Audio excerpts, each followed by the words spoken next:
Ebenezer Scrooge was a one-percenter in the most literal sense, a man so insulated by wealth that reality only reached him after being filtered, softened, and rebranded. He believed rules were for other people. Consequences were for the poor. He ran a tech empire that called itself disruptive.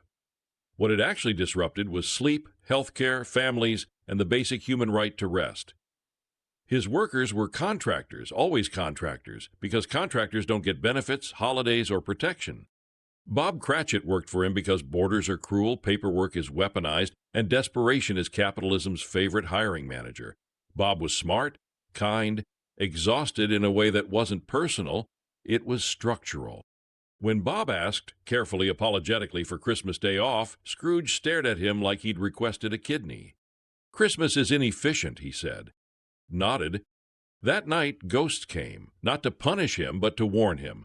They showed Scrooge who he had been, back when kindness mattered. He was unimpressed. They showed him the present. Bob's family.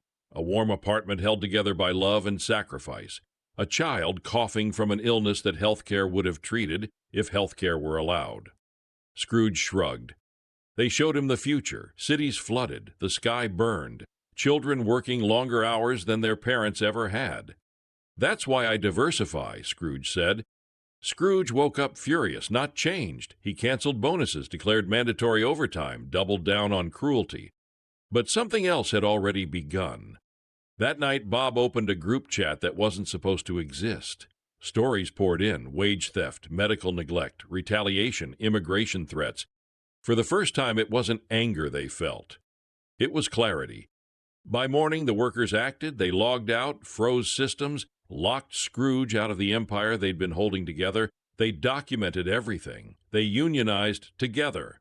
Scrooge screamed, threatened. "You're replaceable," he spat. "You're not indispensable," Bob replied. The board removed Scrooge by noon. Health care was implemented. Wages rose. Time off became policy. Tiny Tim got treatment, not as charity, but as a right. No ghost saved them. No billionaire changed. Justice wasn't a miracle. It was collective action. And that Christmas, the city felt different. Not richer, not safer, but clearer. If this story hit, you're not alone. That's kind of the point. There's more like it. Other shorts, longer pieces, and places to gather if you want to stick around. The algorithm only shows this work when people choose it. No pressure. Just thanks for being here.